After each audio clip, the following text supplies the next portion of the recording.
C'est un plaisir pour moi de vous parler aujourd'hui. Donc, je suis Benjamin Sultan, je suis chercheur à l'IRD. Donc, je suis climatologue, donc je vais vous parler d'études sur le réchauffement climatique, ses impacts sur la santé. Donc, avec mon prisme de climatologue, c'est-à-dire que malgré tout, je suis pas ni épidémiologue ni médecin, donc je vais sans doute dire des bêtises sur les maladies infectieuses. Mais donc, c'est des études que j'ai réalisées avec des collègues qui étaient plus spécialisés sur les maladies infectieuses, en particulier sur la dengue et sur le paludisme. Donc, je vais commencer par vous parler en introduction du changement climatique et en particulier du changement de température de surface du globe qu'on observe depuis 2000 ans avec un réchauffement qui est sans précédent. Vous avez ici une courbe de la température reconstruite avant 1850, donc à partir de cernes d'arbres, à partir de pollen, de paléo environnement, et puis des observations de température issues de stations météorologiques, issues de satellites sur les dernières années, qui montrent à l'échelle du globe que le réchauffement est sans précédent depuis 2000 ans, une augmentation qui est rapide et qui a eu de nombreux impacts sur les écosystèmes, sur la santé. Donc ça, c'est quelque chose qui est vraiment avéré, notamment dans le dernier rapport du GIEC du groupe 1, donc sur les bases physiques, qui montre ces effets de la température qui change. Et en même temps, au-delà de la température, on observe des événements extrêmes qui sont plus fréquents et qui sont plus intenses, des canicules qui sont de plus en plus intenses, en particulier, c'est ce qu'on a pu voir cet été en Grèce, des canicules extrêmement intenses en Europe, mais également aux États-Unis, au Brésil. On a des pluies qui sont extrêmes, qui sont de plus en plus fréquentes, de plus en plus intenses. On a eu cette année une saison de mousson qui était vraiment exceptionnelle dans son intensité, avec des inondations, en particulier en Afrique de l'Ouest ou aussi en Asie du Sud-Est. Et puis des sécheresses qui vont augmenter dans certaines régions. C'est aussi le cas en Afrique, notamment en Afrique du Sud, au Zimbabwe, en début d'année. Et puis des incendies qui peuvent être liés au climat, donc avec des températures qui sont plus importantes, des moments qui sont très secs, avec des phases où le vent va être plus intense. Et ces changements n'apparaissent pas seulement dans les continents, mais également dans les océans qui deviennent plus chauds. On parle maintenant de canicules marines. Les océans qui, en absorbant le CO2, deviennent plus acides et dont la composition en oxygène diminue. Donc on a des changements qui sont vraiment importants et qui ont des impacts qui sont déjà visibles partout sur le globe. Vous avez ici un tableau qui résume les impacts du réchauffement climatique tels qu'ils ont pu être observés sur la production alimentaire, sur les pénuries en eau, sur la santé, sur le bien-être, sur les villes, sur les établissements, sur les infrastructures, avec donc dans ce tableau qui résume pour les différentes régions du monde, donc le global c'est sur l'ensemble du monde, et puis différentes régions du monde, entre l'Afrique, l'Asie pour les régions du Sud, l'Amérique du Sud également, et puis également les petits États insulaires, et puis à côté on a également l'Europe, l'Amérique du Nord, les régions méditerranéennes, et vous avez des petits points qui montrent donc les endroits dans le monde où on a observé des impacts qui peuvent être de temps en temps positifs, donc c'est là où il y a un petit plus, parce que le réchauffement climatique peut avoir des effets positifs, par exemple sur l'agriculture dans les pays un peu froids, ou si la température augmente, en fait, on peut avoir des conditions plus favorables pour l'agriculture. Et puis des impacts négatifs, donc là c'est le signe moins, lorsque là, au contraire, on a des effets délétères du réchauffement climatique.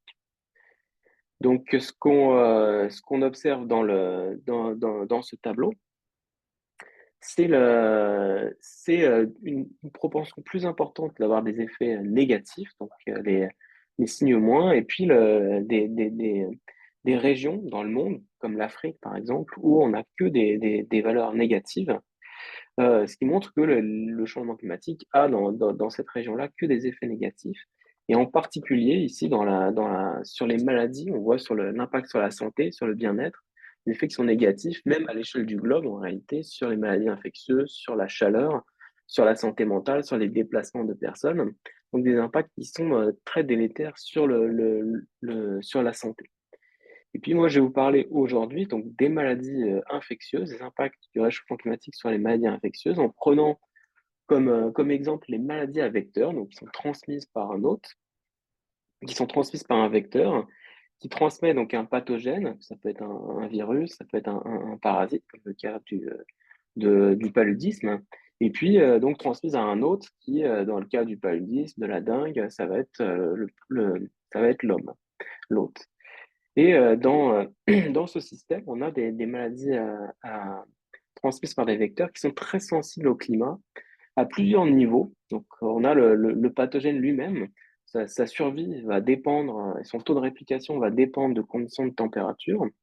On a le vecteur qui, lui, donc son habitat, son taux de développement, son activité, sa vitesse de croissance, sa vitesse pour passer du stade larvaire au stade adulte va dépendre de conditions de température. Son habitat va dépendre de conditions d'humidité, de précipitation. Et également l'hôte, aussi, les contacts entre l'hôte et le vecteur vont dépendre de l'habitat, vont dépendre également des conditions de température. Et tout ça, en fait, dans des relations qui ne sont pas forcément linéaires. Et donc, vous avez ici à droite, comme exemple, la capacité vectorielle, c'est-à-dire l'efficacité pour le moustique pour transmettre la maladie en fonction de la température. Et donc, ce que vous avez ici, c'est que cette performance-là réagit avec une relation non linéaire à la température. Donc, lorsque la température est dans ce graphique inférieure à 16 degrés, c'est la température minimale en dessous de laquelle en fait, le moustique ne transmet pas de la maladie. Il ne peut pas survivre dans un environnement aussi froid. Et puis, au fur et à mesure que la température augmente, on voit que le moustique peut s'installer, son activité va augmenter, il va devenir de plus en plus efficace jusqu'à une température optimale pour lui, qui est ici donc autour de 30, un peu en dessous de 35 degrés, et au-delà de laquelle il va faire trop chaud en fait pour son développement, et il va y avoir une mortalité du moustique qui va s'enclencher, ça va être trop chaud peut-être pour le pathogène également, et donc la capacité vectorielle va diminuer. Donc, on voit qu'on a une relation ici non linéaire avec la température. Et toutes ces relations, donc entre le climat et les maladies à vecteurs, peuvent être modélisées donc à partir d'informations climatiques, de simulations climatiques qu'on va mettre en équation. On va mettre en équation ce qu'on connaît en fait des liens entre climat et développement de la maladie, et puis également du vecteur, qui peuvent servir donc à la fois pour mieux comprendre l'évolution de la maladie, pour essayer d'anticiper, par exemple, ce qui peut se passer l'année prochaine, donc dans le cadre de systèmes d'alerte précoce, ce qui peut se passer dans les prochaines années dans le contexte du réchauffement climatique. Donc, ça peut être des outils qui peuvent être importants pour le contrôle de la maladie dans le futur. Donc, les outils de modèle, on a deux façons de faire.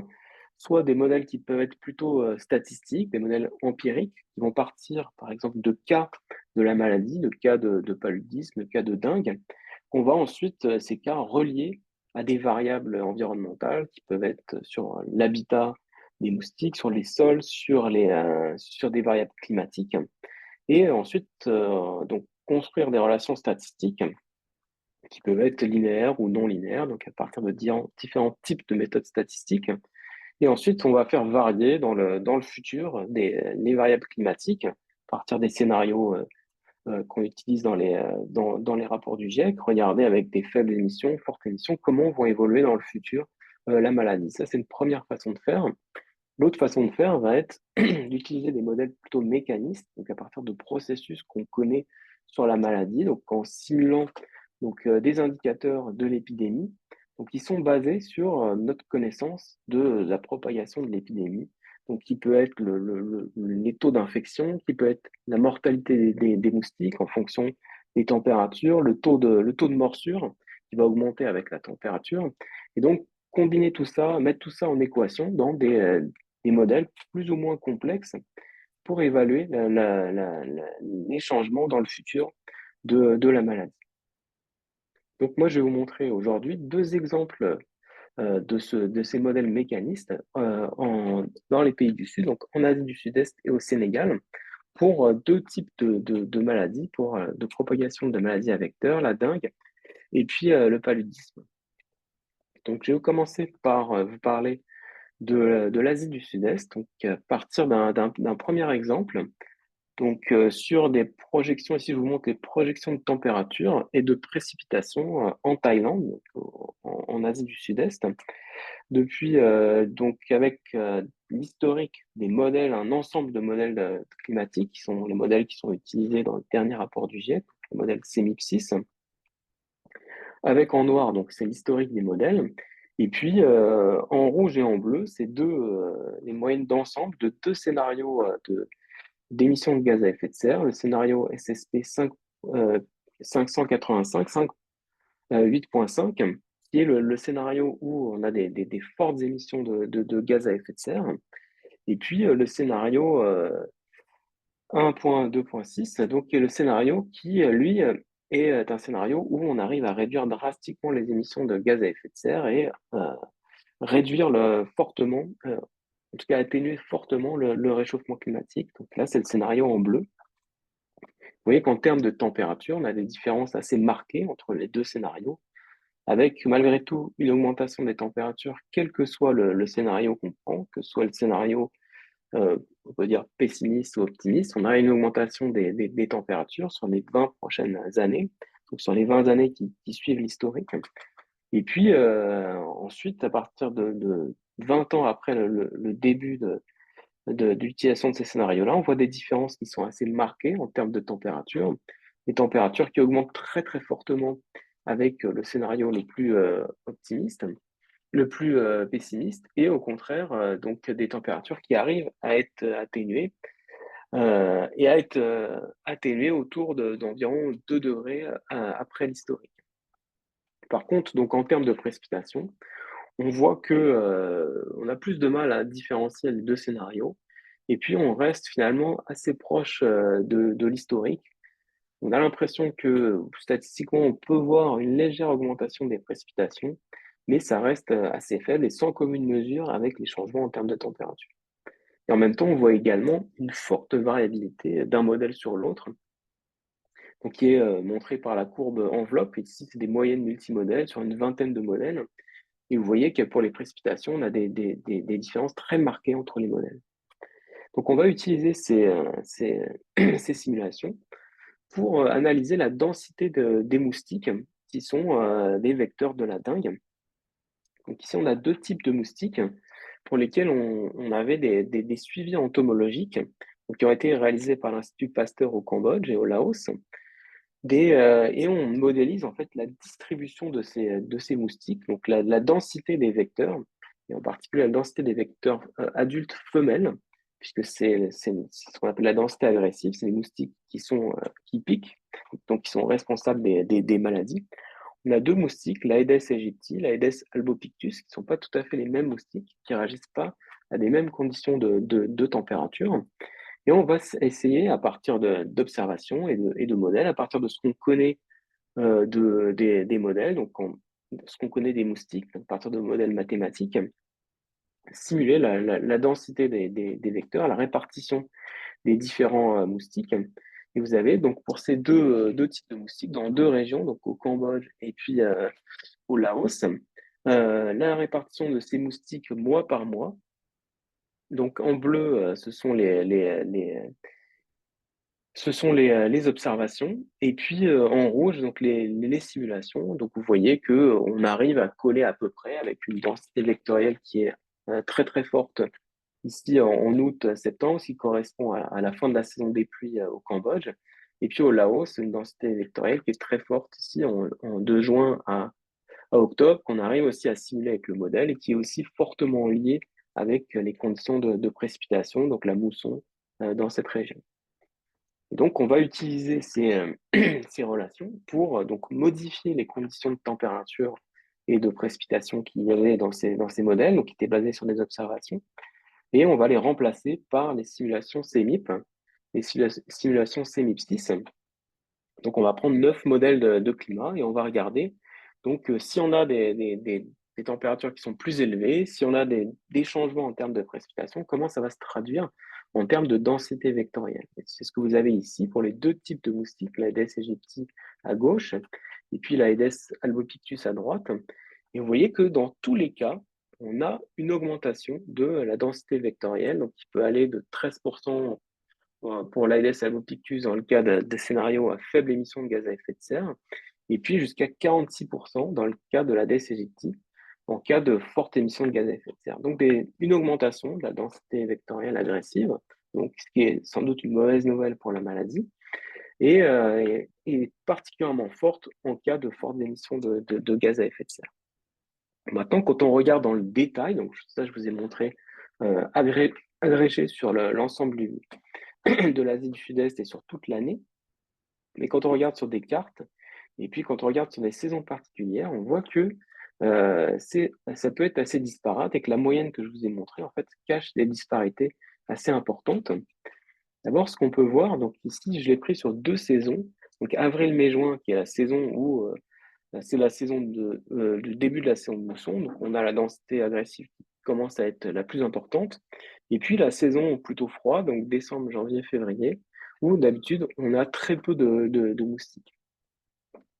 Et donc ça, c'est pour les deux types de moustiques. Et vous voyez que si on prend la saison décembre, janvier, février, où d'habitude il y a très très peu de moustiques, on voit que on a une augmentation assez importante. Donc les valeurs en rouge montrent les endroits où on a des augmentations importantes et significatives lorsqu'on a des hachures dans le futur, ce qui montre que, en fait, dans des saisons où on n'avait pas forcément avant beaucoup de moustiques, on risque d'en avoir un peu plus à cause de l'augmentation des températures. Ensuite, on voit que lorsqu'on s'intéresse à la saison avril, mai, juin, donc logiquement, c'est le moment où on pouvait avoir le plus de moustiques, on voit que ça peut être assez disparate. Ça augmente dans certains cas, mais ça peut diminuer dans d'autres, et en particulier pour le moustique Aedes albopictus, où si vous regardez avril, mai, juin, on a tendance à avoir des diminutions assez importantes. Et donc pour essayer de comprendre pourquoi on pourrait avoir plus de moustiques dans certaines régions et moins dans d'autres, vous avez ici une carte du mois de mai, donc des projections du mois de mai, avec donc les zones en bleu où on pourrait avoir moins de moustiques, et puis en rouge, là, on pourrait en avoir plus, pour les deux types de moustiques, Aedes aegypti, Aedes albopictus. Et puis, on a fait des ensembles de simulations avec nos modèles mathématiques pour voir quelles sont les conditions pour ces deux moustiques optimales en termes de température et de précipitation. Donc, on a projeté dans un espace à 2 dimensions, donc température et précipitation, on a projeté la densité vectorielle. Donc les zones en rouge, c'est les zones les plus favorables pour le moustique, et en bleu, les zones les plus défavorables. Et donc ce que vous voyez, c'est que ces zones-là ne sont pas les mêmes pour les deux moustiques. On a un moustique où l'Aedes aegypti, on voit que les températures optimales, c'est plutôt entre 30 et 35 degrés, alors que l'Aedes albopictus, c'est plutôt entre 25 et 30 degrés. Donc du coup, ils n'ont pas du tout ces deux moustiques n'ont pas la même sensibilité à la température. Et dans un cas, le moustique Aedes albopictus, lorsque la température va augmenter, si on est aujourd'hui dans des conditions qui sont favorables pour les moustiques, donc c'est le cas par exemple pour la Thaïlande en plaine, donc vous regardez le point de la Thaïlande aujourd'hui pour le moustique Aedes albopictus, aujourd'hui on est dans des conditions favorables, donc autour de 30 degrés, mais dans le futur, en 2081-2100, on va se retrouver avec des températures qui sont trop chaudes. Donc, on a beaucoup d'endroits pour l'Aedes albopictus où la température va commencer à être limitante. Il va faire trop chaud pour le moustique et on va avoir la densité vectorielle qui va baisser. Par contre, pour l'Aedes aegypti, donc qui est plus sensible aux très fortes températures, et ben cet effet, on le ressent beaucoup moins. Et on le ressent en fait uniquement dans les plaines. Dans les plaines où il fait très chaud. Et lorsque la température va augmenter, on va arriver à des températures extrêmes. Et ça va être mauvais pour la densité vectorielle, dans notre modèle en tout cas. Par contre, dans les régions de relief, donc si vous voyez le sud du Vietnam par exemple, où les températures aujourd'hui sont plus basses que l'ensemble de l'Asie du Sud-Est, on voit que là, au contraire, ça va être une région où la densité vectorielle va augmenter, parce qu'on va avoir des températures qui sont plus favorables pour le moustique. Donc des différences assez importantes entre les régions de plaine et puis les régions de montagne où la température est plus faible. Et ces régions-là vont peut-être profiter finalement du réchauffement climatique pour pouvoir leur densité vectorielle qui va augmenter.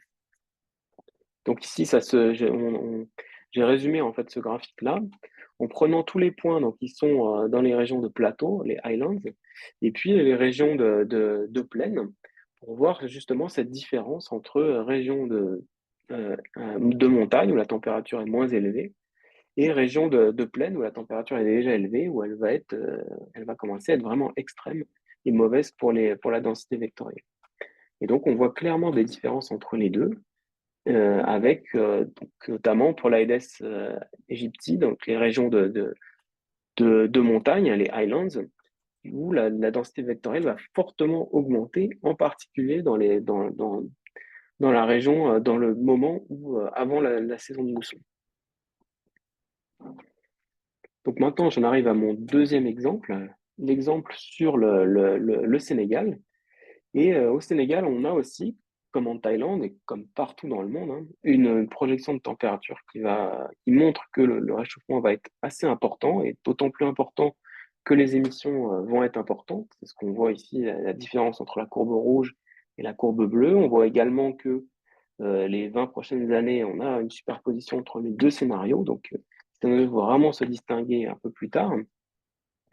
Et on voit qu'on peut avoir, par contre, des changements en termes de précipitations, et en particulier pour le scénario à forte émission, où les précipitations ont tendance à diminuer assez drastiquement.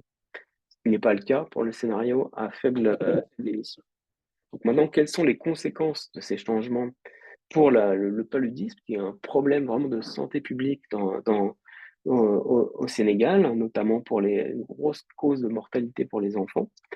Donc, on a pris ici un autre type de modèle. C'est aussi un modèle de processus qui a été développé à l'ICTP, à Trieste, et qui prend en compte également l'influence des températures, des pluies sur les cycles du parasite, sur les cycles du vecteur, et donc qui va calculer le taux d'infection, la prévalence de la maladie à partir de l'information climatique. Et donc, c'est des modèles qu'on peut valider à partir du nombre de cas de maladie. Et donc, vous avez ici le taux d'inoculation qui est simulé par le modèle. Donc, c'est le taux d'infection, en fait, le sorte de taux de piqûre infectante qu'on peut avoir à partir des moustiques.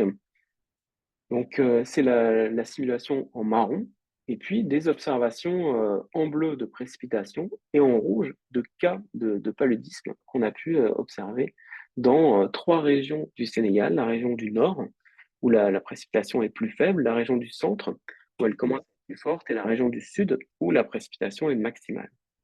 Donc, vous voyez que on a une sorte de cyclicité donc, qui est basée sur la mousson, donc avec les précipitations qui sont maximales, quelle que soit la région en août et en septembre.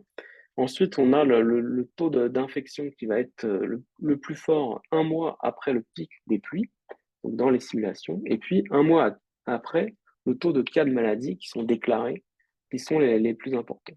Donc on arrive à simuler cette saisonnalité avec le modèle. On arrive également à simuler la variabilité interannuelle des cas à partir de ce modèle, à partir de ces taux d'infection. Et c'est ce qu'on voit ici entre 2009 et 2019. Donc en rouge, observation de cas de paludisme, et en marron, sur les simulations de taux d'infection. Donc on voit que bon, ça dépend de la région, ça marche en particulier pour la région du centre, mais on arrive à reproduire la plupart des cas, la variabilité d'une année sur l'autre. Ensuite, on va utiliser ce même modèle, donc calé sur des observations, pour regarder comment ça évolue dans le futur. Et vous voyez ici, donc, pour plusieurs modèles donc de synopsis et plusieurs scénarios et plusieurs horizons temporels également. Donc, non, c'est un seul scénario, mais plusieurs horizons temporels, excuse. Donc, le futur proche, le futur le moyen terme et le futur lointain. Et puis les simulations à partir des observations sont en noir, à partir de l'historique. Vous voyez qu'il y a une forte disparité d'un modèle sur l'autre. Et donc, on a certains modèles, comme le modèle SMCC, qui montrent une forte diminution du nombre de cas, mais d'autres qui peuvent montrer, comme le modèle JFDL, une augmentation du nombre de cas par rapport à l'historique. Donc, des différences d'un modèle à l'autre. Et en même temps, on voit qu'on a tendance, donc, dans la plupart des modèles, à avoir une sorte de réduction du nombre de cas dans le futur, et en particulier pour les futurs les plus lointains. Donc ça, c'est lié à la façon dont les variables climatiques changent dans les modèles, changent dans le futur. Et vous avez ici une relation entre les changements donc en termes de paludisme dans le modèle, donc qui sont simulés, et puis les changements des variables climatiques dans les différents modèles. Donc chaque couleur représente un modèle pour les différentes régions du Sénégal. Donc on a fait les différences donc, entre le futur et l'historique. Et puis, pour deux variables, donc à gauche, ce sont les précipitations, les changements en termes de précipitations dans le futur. Et puis à droite, les changements en termes de température. Et vous voyez qu'il y a une relation linéaire avec les précipitations. Donc, plus les précipitations augmentent dans le futur, plus le risque de la maladie va augmenter. Et donc, comme dans les modèles, dans la plupart des modèles, on voit une diminution des pluies au Sénégal, on a tendance à avoir une diminution du nombre de cas. Ensuite, à droite, c'est la température. Et vous voyez que la température, donc, c'est beaucoup plus bruité. Donc, on a beaucoup plus de mal à faire une relation entre la maladie et la température. Mais on voit qu'à partir d'un certain seuil de température, à partir notamment de plus 3 degrés par rapport à l'historique, on voit que dans la plupart des cas, en fait, on a tendance à avoir une baisse de la maladie. Et donc, dans cette région, le Sénégal, on a à la fois une baisse de pluie et puis forte augmentation de température. Et donc, les deux combinés expliquent le fait qu'on a tendance dans les modèles à avoir une diminution du nombre de cas, même si on a une forte dispersion d'un modèle à l'autre. Donc voilà, j'en arrive à la fin de mon exposé. Donc, je vais essayer de vous montrer que donc, il y a un impact important de la température. Donc, la température qui a tendance donc, à être soit limitante pour les modèles, lorsqu'elle va trop augmenter, en fait, on peut s'attendre à avoir des baisses de risque sur la maladie, donc des baisses importantes, mais donc ça va dépendre de la région où on est.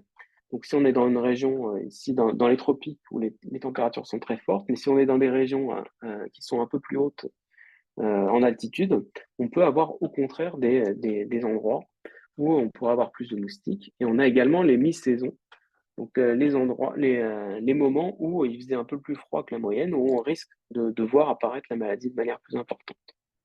Donc la température est vraiment importante dans ce cas, et dans les deux exemples que je vous ai montrés, elle domine finalement nos simulations. Et ensuite, je voulais également vous faire part qu'il y a de fortes incertitudes. Donc je vous ai montré des incertitudes sur les projections des pluies, des incertitudes d'un modèle à l'autre, mais également des incertitudes dans les modèles d'impact. Et pour l'illustrer, donc je vous ai montré des exemples tout à l'heure à partir de deux modèles donc, qui simulent la densité vectorielle, qui simulent les, le risque pour le paludisme. Et vous avez ici un exemple d'une étude qui a été publiée en 2014 dans PNAS, qui essaie de décomposer l'incertitude dans les projections de changement climatique sur le paludisme, la décomposer donc, en termes d'incertitude qu'il peut y avoir dans les modèles de climat, donc c'est la ligne du haut, en termes d'incertitude dans les modèles d'impact, donc il y a plusieurs façons de reproduire les impacts sur le paludisme, on a plusieurs équations, on a plusieurs types de modèles, de la même manière qu'on a plusieurs modèles de climat, on a plusieurs modèles sur la santé. Et puis l'incertitude sur les scénarios, donc c'est la ligne du bas. Et donc plus c'est bleu, plus c'est rouge, excusez-moi, plus c'est rouge, plus on a tendance à contribuer à l'incertitude. Et en bleu, c'est là où on contribue le moins à l'incertitude totale. Et ce qu'on voit, c'est que, par exemple, l'incertitude sur les scénarios est la plus faible, donc c'est là où il y en a le plus de bleu.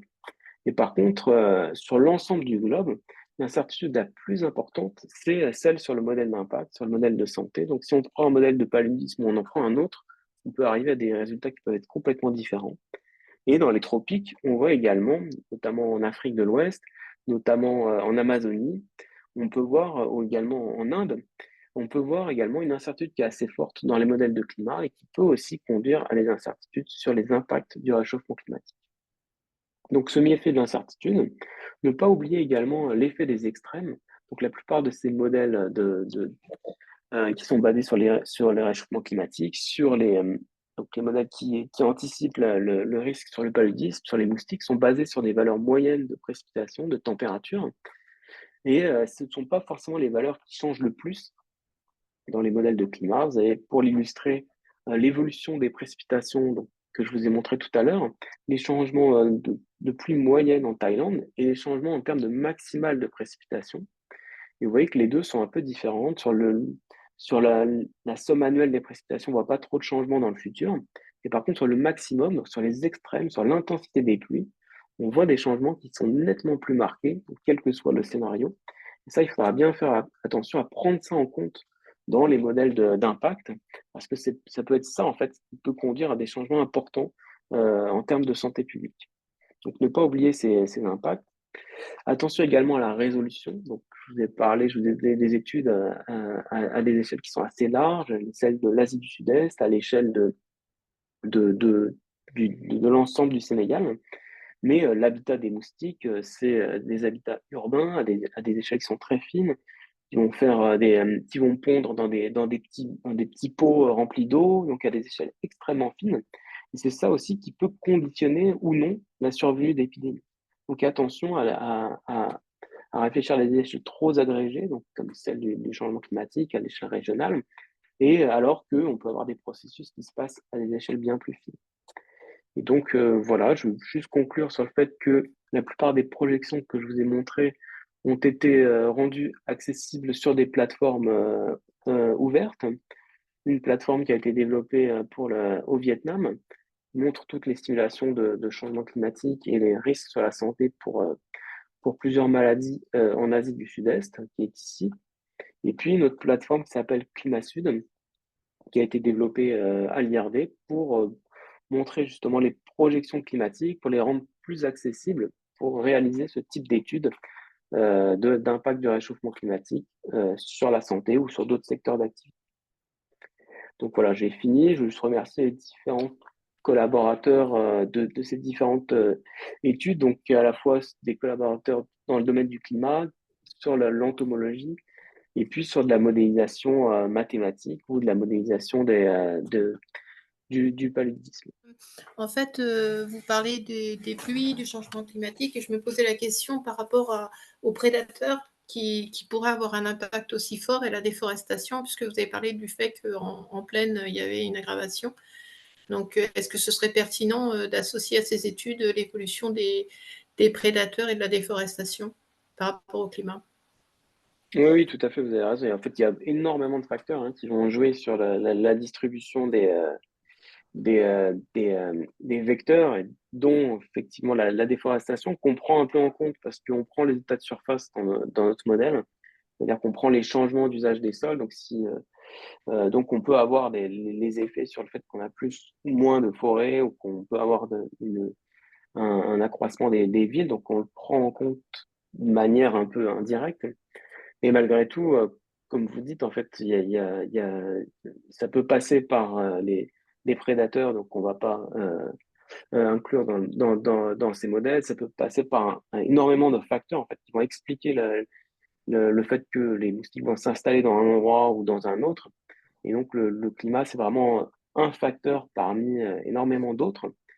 Nous, ce qu'on modélise surtout, c'est si tout se passait exactement de la même manière, si on augmentait graduellement la température, qu'est-ce qui se passerait? C'est vraiment un scénario totalement irréaliste et qui prend juste un petit bout, en fait, une facette du problème sur la santé publique.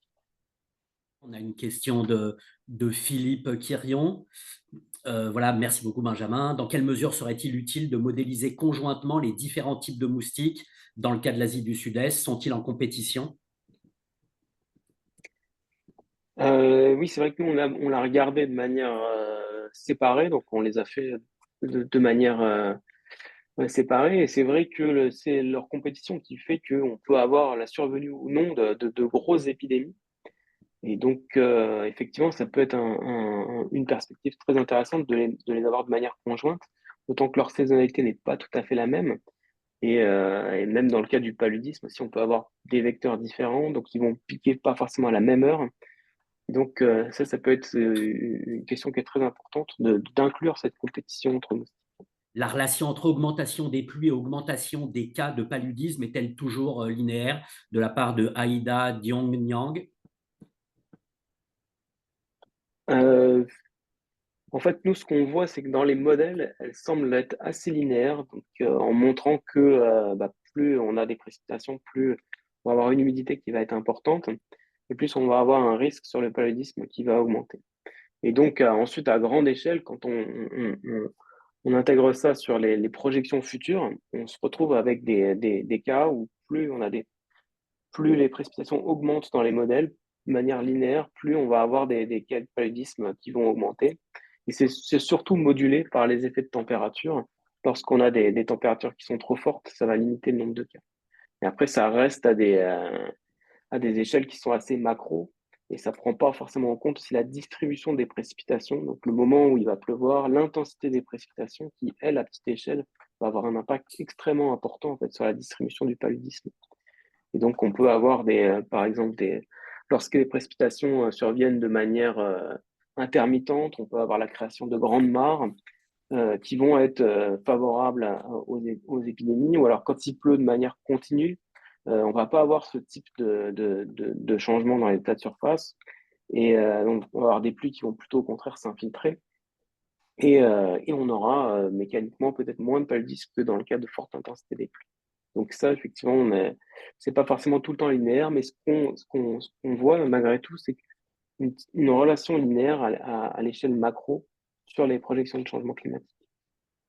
On avait eu la chance d'avoir Didier Fontenay dans le premier séminaire de cette série, qui est un collègue à l'IRD, je crois. Et alors, en nous parlant du moustique, il avait effectivement indiqué que la longévité de la femelle moustique peut diminuer, la mortalité pourrait augmenter si les températures augmentent, la longévité diminuer. Mais il avait invoqué, je me souviens, ce que vous appelez la théorie de la reine rouge, en disant que, voilà, attention, il est aussi possible que le moustique soit en capacité de s'adapter à l'augmentation des températures. Et donc, dans ce cas-là, il viendrait défier et contredire nos prédictions. Enfin, est-ce que c'est un risque qui semble effectivement largement envisageable ou improbable? Oui, exactement, hein. Et ce qui est pas du tout pris en compte en fait dans nos simulations, on prend les gammes de ce qu'on connaît en fait des moustiques. Et c'est vrai qu'il y a une sorte de plasticité génétique de ces moustiques, une propension à s'adapter. Moi, je suis à Montpellier, dans le sud de la France, hein. Et là, le moustique, donc c'est un moustique, le moustique tigre, s'est adapté aux conditions de température en France. Là, il s'est adapté pas aux fortes chaleurs, il s'est adapté au froid. Et on le voit de plus en plus, en fait, il arrive à supporter une gamme de températures de plus en plus froide. Et donc, et ce qui fait que on le retrouve sous nos latitudes, on le retrouve presque partout maintenant en France. Et avec le réchauffement climatique, avec les fortes températures, c'est assez probable qu'il s'adapte soit en modifiant son habitat, en allant plus dans des zones fraîches, donc dans les zones de végétation, par exemple, pour éviter les fortes chaleurs, soit une adaptation aussi génétique à ces très fortes températures. C'est tout à fait probable. Ok, bah merci beaucoup pour l'occasion de présenter. Donc moi, c'est Pierre Huginet, je suis doctorant à l'École des Ponts et à l'École d'économie de Paris. Et donc le travail que je vais vous présenter, qui porte sur l'anémie, les liens entre vagues de chaleur et anémie en Inde, on l'a réalisé donc avec Claire, également doctorante, et Philippe,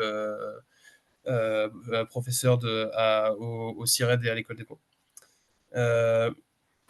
Donc un bref peut-être rappel d'abord de ce que c'est que l'anémie, et pour donner un peu de motivation aussi à l'étude. Donc l'anémie, c'est une concentration en hémoglobine dans le sang trop faible. Et il se trouve que l'hémoglobine, c'est la molécule qui fixe l'oxygène sur les globules rouges. et donc qui ensuite pour délivrer l'oxygène aux organes et aux tissus du corps. Donc une des conséquences de l'anémie, c'est l'apport un peu trop faible en oxygène dans le corps. Donc il y a plusieurs symptômes, de la fatigue, des étourdissements, des maux de tête. Et chez les enfants, ça peut carrément aussi altérer le développement cognitif, la croissance, etc. Les causes, il y en a beaucoup. Les plus connues, c'est la malnutrition, notamment l'exemple un peu canonique auquel on pense, c'est le fer, le manque de fer, et également certaines infections, donc la malaria, le paludisme, qui s'attaquent entre autres à la molécule hémoglobine. Donc, pour donner quelques chiffres, dans le monde, la prévalence dans le monde entier, c'est 23%. En 2019, c'était 23%. Donc, c'est quasiment un quart de la population mondiale qui est anémiée à des niveaux différents, bien sûr. Depuis 1990, on a une diminution du nombre de la propension de la prévalence plutôt à l'anémie. Et c'est quelque chose qui touche principalement les enfants et les femmes, plus que les hommes adultes. Donc le contexte indien, il est particulièrement intéressant pour étudier ce phénomène parce que donc là, la propension en Inde, c'est beaucoup plus que 23%, c'est 43%. Et 43% de la population indienne, ça fait beaucoup, beaucoup de monde. Et ça fait en particulier un tiers des cas mondiaux d'anémie qui sont en Inde. Donc c'est un énorme foyer de cette maladie. Et contrairement à la tendance mondiale de plutôt décroissante, l'anémie a augmenté, la prévalence de l'anémie a augmenté parmi les enfants entre 2015 et 2019, alors même que le développement économique de l'Inde à ce moment-là était plutôt croissant. Donc c'est un peu étonnant, c'est un peu un outlier par rapport à la tendance en tout cas. Il y a donc dans la littérature, il y a déjà 2 papiers qui existent sur les liens entre la chaleur et l'anémie qui portent sur les enfants et qui portent sur l'Afrique subsaharienne. Donc c'est des papiers qui peuvent être assez proches d'une autre, en tout cas sur le thème. Alors, nous, notre contribution par rapport à ces 2 papiers, c'est le contexte indien. On a aussi dans l'étude fait l'étude sur les adultes, les femmes et les hommes. On prend en compte la température, mais aussi l'humidité. Et on va voir que quand on prend en compte l'humidité, ça peut faire des changements un peu différents. Et on n'utilise pas, on ne force pas la relation statistique à être linéaire, contrairement aux deux papiers que je citais. On utilise une forme beaucoup plus flexible et avec beaucoup plus de degrés de liberté pour voir qu'en fait la relation n'est pas linéaire, elle est plutôt quadratique avec en fait un optimum de température vis-à-vis du taux d'hémoglobine. Voilà, donc la question de recherche de notre papier, c'est quel est l'effet de la chaleur sur le niveau d'hémoglobine. Notre méthode, c'est une méthode statistique qui utilise les variations de température, qui permet de comparer des individus qui vivent au même endroit et qui subissent des températures différentes entre différents mois ou entre différentes années.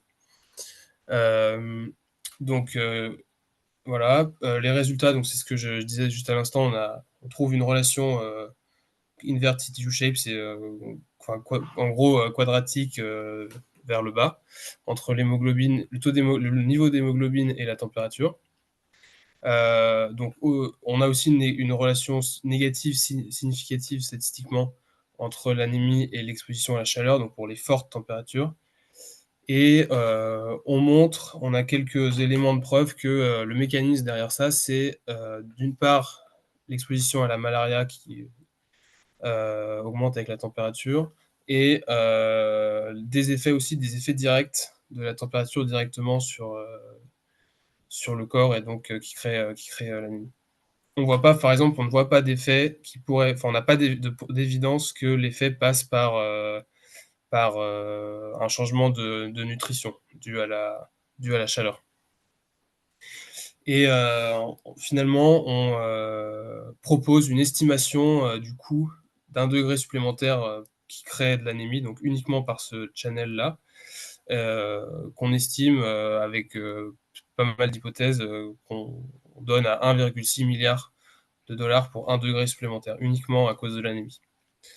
Et ensuite, on peut discuter de certaines adaptations, stratégies d'adaptation, comme la climatisation, par exemple, qui permet de réduire l'exposition à la chaleur.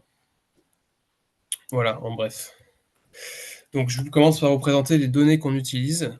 Donc, en gros, c'est des données de survey qui sont faites à l'échelle du foyer et qui sont géolocalisées. On a plusieurs vagues, la vague 2015-2016 et la vague 2019-2020-2021. On n'utilise aucune donnée post-2020 parce qu'il y a le Covid, etc. Donc on ne veut pas avoir des effets qui pourraient être dus à ça. Donc en fait, on utilise 2015, 2016 et 2019. On a aussi des données de température et de précipitation qui viennent de la base de données ERA5 Land, qui donne avec beaucoup de précision spatiale et temporelle des grandeurs climatiques ou de météo.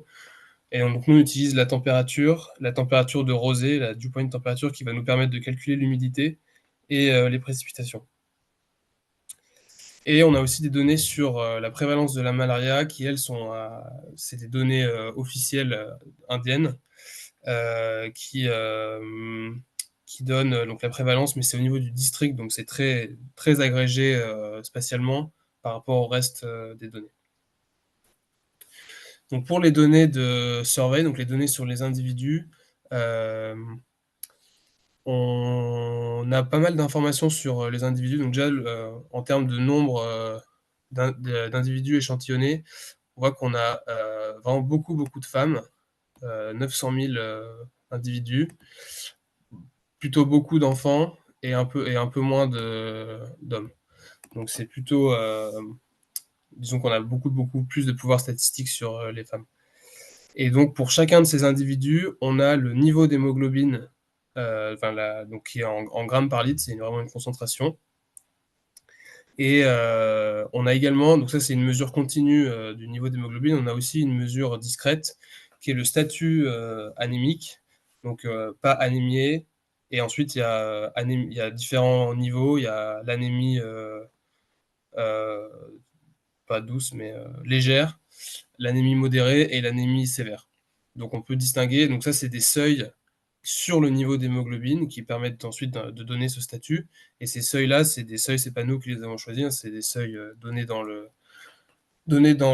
l'échantillon et qui viennent du World Health Organization, donc c'est des seuils harmonisés. On a aussi des données sur le régime récent des individus, donc ils déclarent avoir mangé ou pas tel type de nourriture durant les dernières 24 heures ou la dernière semaine. Donc voilà, ça nous donne un peu une idée du régime des personnes, vu qu'on sait que l'anémie peut être liée avec la malnutrition, ou avec le régime des gens. Et deux autres variables qu'on utilise, qu'on considère être des proxys pour l'exposition à la malaria, enfin plutôt au vecteur de la malaria, donc les moustiques. Donc on construit une variable qu'on appelle water fetching risk, donc qui est est-ce que les gens vont chercher l'eau, les individus vont chercher de l'eau en dehors de leur foyer. Et donc ça, on considère que ça peut être une façon d'être exposé aux moustiques. Et la deuxième grandeur, c'est est-ce que les gens déclarent dormir sous des moustiquaires, donc les bed nets, qui là serait une façon de se protéger des moustiques potentiellement porteurs de la malaria. Donc voilà, ça c'est les principales données qu'on utilise de cet échantillon du NFHS. Ensuite, donc les données météo.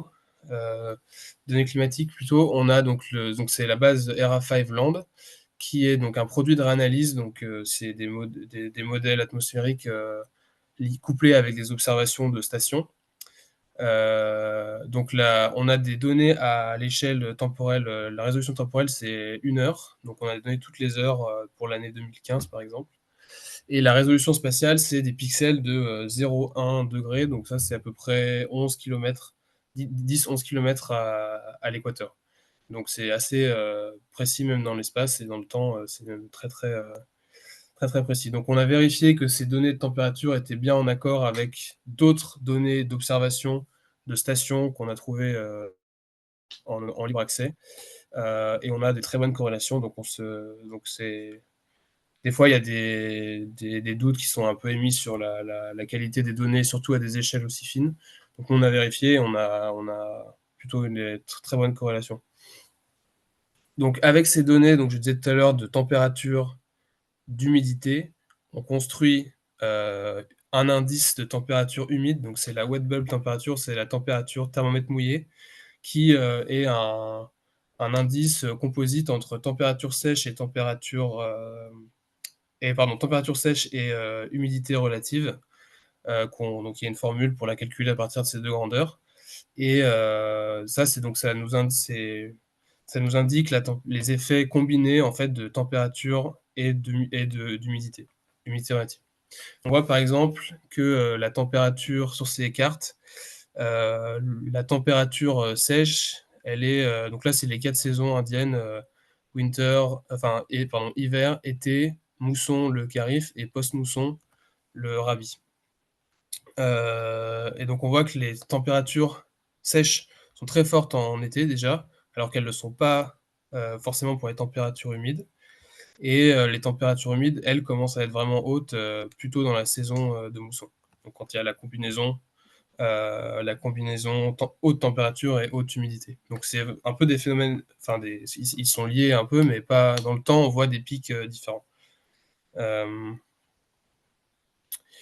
Donc pour caractériser l'exposition à la température des individus, on calcule en fait une température moyenne d'exposition sur les 30 derniers jours.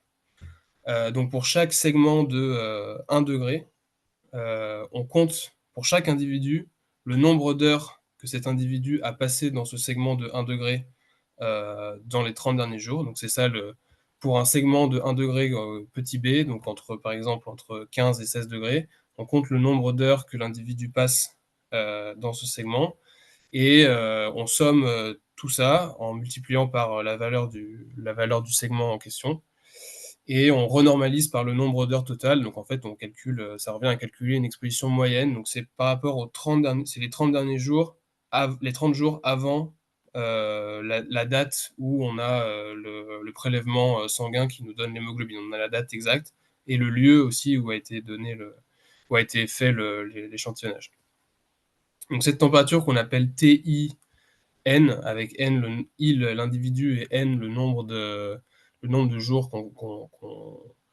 qu'on utilise, c'est cette variable-là qui va nous servir dans notre régression. Donc c'est vraiment une mesure à l'échelle de l'individu de la température d'exposition c'est dans les 30 derniers jours.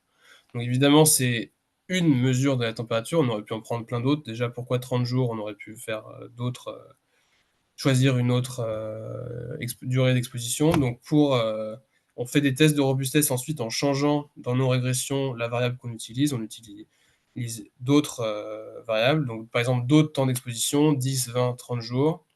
Au lieu de calculer la température moyenne, on peut calculer le nombre moyen d'heures passées dans chaque segment de température, donc number of hours in each bin. Et donc à chaque fois, pour toutes ces différentes températures, on a des résultats qui sont consistants. On utilise une valeur moyenne de température, une valeur maximale. À chaque fois, on va retrouver ce même résultat de corrélation négative entre la concentration en hémoglobine et la température. Donc voilà, on fait ce choix-là pour notre principale spécification, mais on vérifie sur d'autres variables qu'on a des résultats qui sont consistants.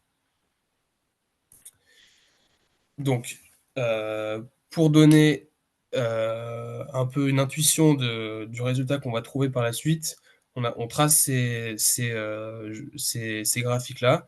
Donc, chaque point dans un graphique, ça correspond à un centile de la distribution de cette variable TI, là, de la variable d'exposition. Donc, c'est un centile, la valeur du centile de la distribution de cette variable. Pour tous les gens qui sont exposés à une valeur qui est dans ce centile, à une température dans ce centile, on calcule la valeur d'hémoglobine moyenne à l'intérieur du centile et on plotte, on trace la distribution conjointe de ces deux variables. Donc là, en gros, niveau d'hémoglobine par rapport à la donnée de température. Et donc, on voit bien que la relation, elle est quadratique tournée vers le bas, en gros, enfin un U tourné vers le bas, à peu de choses près, que ce soit pour la température ou pour la température thermomètre mouillé. Les deux sont, là c'est assez consistant. Donc évidemment, tracer ça, ça ne suffit pas à dire qu'on a trouvé la relation entre deux, parce que là on contrôle pour rien, on n'a aucun contrôle là-dedans. Donc on fait ça c'est juste graphiquement, on voit ça, ça nous encourage à faire une régression plus complète. Donc c'est ça, c'est l'équation de la régression qu'on mène. Donc la variable dépendante H, c'est le niveau d'hémoglobine de l'individu I qui a été mesuré pendant le mois M de l'année Y et dans le district D, à l'endroit, dans le district, un district D. La variable explicative, c'est cette variable TI tout à l'heure, mais au lieu de mettre simplement TI comme on ferait si on voulait faire une régression linéaire, on discrétise cette variable TI en plusieurs variables binaires qui correspondent à des segments d'exposition. Donc tout à l'heure, on l'avait calculé sur des segments de 1 degré. Là maintenant, notre variable continue TI, on la segmentise sur des segments de 2 degrés. Donc, c'est une somme de variables binaires qui valent 1 ou 0 si on est dans le segment en question. C'est ça qui nous permet d'avoir beaucoup plus de degrés de liberté. En fait, on a beaucoup plus de bêta, un bêta par segment, un coefficient qu'on cherche par segment. Et donc ça si la relation n'est pas linéaire, on le verra grâce à ça. Ensuite, on a tout un tas de contrôles. Donc, on a des contrôles à l'échelle de l'individu. On contrôle pour l'âge, le genre, la religion, la caste. On contrôle aussi pour des variables à l'échelle du ménage, la richesse, est-ce que c'est un ménage urbain, rural. Et on a aussi des contrôles météo, donc en particulier sur les précipitations. Donc ça veut dire que les coefficients bêta qu'on va estimer, ils sont nets de l'effet des précipitations, puisque ça, ce sera absorbé par notre contrôle. Et ensuite, on a des effets fixes, donc des effets fixes par district année, district mois. Donc ça va absorber tous les effets moyens propres au district année ou au district mois. Donc en fait, c'est comme si on comparait les gens on ramenait tout le monde à une moyenne nulle, une moyenne de température ou d'hémoglobine nulle. Voilà. Donc je vous montre les résultats de ça tout de suite. Donc comme je disais, on a un coefficient par segment de 2 degrés. Donc là, par exemple, pour la variable TI, donc de température sèche, le segment 25-27, on a un coefficient, etc. pour tous les segments. Et le dernier segment, c'est pas un segment de 2 degrés, c'est plus que 33. Donc en fait, dans cette régression, on a omis volontairement un des segments. Et donc tous ces coefficients sont à interpréter de la façon suivante. C'est l'effet sur le niveau d'hémoglobine d'être dans le segment, par exemple, 29-31, par rapport à être dans le segment omis, qui est le segment 17-21. Ça, c'est le segment qu'on a omis volontairement. Donc en gros, ici, on peut dire que ce qu'on mesure, c'est être dans le segment 29-31. Chez les enfants, ça diminue l'hémoglobine de 2,5 grammes par litre par rapport à être dans le segment, à être exposé à une température dans le segment 17-21. Voilà, on voit que les effets sont tous négatifs, Là, donc, on n'a que les températures supérieures à 17-21. Tous les effets sont négatifs. Et en magnitude, ils augmentent avec la valeur moyenne du segment. Donc, on a bien quelque chose de... Enfin, si 17-21, c'est le sommet de notre parabole, on a bien quelque chose de décroissant et non linéaire. C'est pas la même valeur à chaque fois. Et on a... Donc ça, c'est pour la température sèche. Et pour la température humide, on a des comportements similaires chez les femmes et chez les hommes. Par contre, pas du tout chez les enfants. On n'a aucun effet de cette température humide chez les enfants. Donc ça, j'essaierai de l'expliquer plus tard. Ensuite, là, donc c'est le résultat d'une régression tout à fait similaire. Simplement, on ne met pas en variable dépendante le niveau d'hémoglobine, mais le nombre de cas d'anémie. Donc, c'est un peu le symétrique, puisque quand l'hémoglobine diminue, le nombre de cas augmente. Donc là, tous les coefficients sont positifs. De nouveau, en magnitude, ça augmente avec la valeur de l'exposition de température. Et de nouveau, aucun effet chez les enfants de la température humide. Donc voilà, c'est simplement pour une vérification qu'on a des résultats cohérents quand on change de variable. Ensuite, on a vu qu'on avait différentes catégorisations d'anémie. On avait anémie légère, modérée et sévère. Donc, on peut aussi faire la même régression en différenciant le nombre de... Enfin, en différenciant, pas simplement anémique ou non, mais en différenciant les niveaux d'intensité. Donc, en fait, ça nous permet un peu d'expliquer ce qui se passe. Par exemple, les hommes, c'était eux qui avaient les plus grands coefficients. C'était presque eux qui étaient le plus sensibles si on regardait la magnitude des coefficients. En fait, on se rend compte que les hommes, c'est dans la catégorie anémie légère que les coefficients sont le plus grands. Ici, anémie sévère, il n'y a carrément aucun effet significatif, alors qu'en anémie modérée, un petit peu pour les plus hautes températures, mais c'est plutôt des hommes qui étaient non anémiés et qui deviennent anémiés légers, et donc d'où la forte augmentation du nombre de cas qu'on voyait avant. Chez les femmes, c'est un peu différent. Les résultats sont beaucoup plus uniformes à travers les trois niveaux. Donc en fait, c'est un effet, les femmes étant... on avait un effet plus faible tout à l'heure chez les femmes sur le nouveau nombre de cas. Là, on a... en fait, on comprend pourquoi, parce que certaines étaient déjà anémiées et elles sont devenues à un niveau plus sévère, et d'autres ne l'étaient pas et le sont devenues. Pareil chez les enfants, les coefficients les plus hauts sont dans la catégorie modérée. Donc ça, on pense que ça peut être des enfants qui étaient anémiés légers et qui sont devenus modérés à cause de la température. Voilà, donc ça, c'est les tests de robustesse dont je parlais tout à l'heure, qu'on fait également. Donc en changeant le nombre de jours d'exposition, quand on diminue le nombre de jours d'exposition, on a des effets toujours significatifs, mais un peu plus faibles. Quand on change la variable, on ne regarde pas l'intensité de la température, mais le nombre d'heures passées dans des différents segments, on a des effets similaires. Et quand on regarde avec un nombre de jours passés dans les segments, on a également des effets similaires. Donc je vais directement sur les mécanismes. Pour la nutrition, on regarde si on a une corrélation entre la température et le changement et est-ce que le régime change, le régime alimentaire.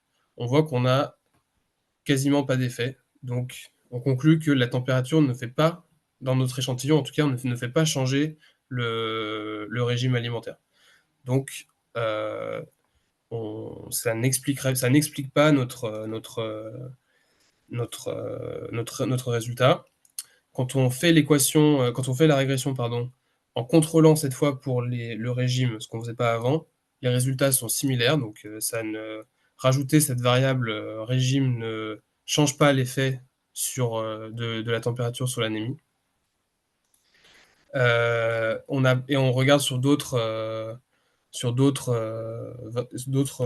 caractéristiques, par exemple le body mass index, donc l'indice de masse corporelle. Là, on ne voit pas d'effet de la température que la température changerait l'indice de masse corporelle non plus. Donc voilà, on conclut que l'effet de la nutrition c'est pas la nutrition qui explique notre résultat. Ensuite, sur la malaria, donc on fait des tests d'hétérogénéité entre les districts qui ont une incidence du parasite haute versus les districts qui ont des incidences de parasites bas.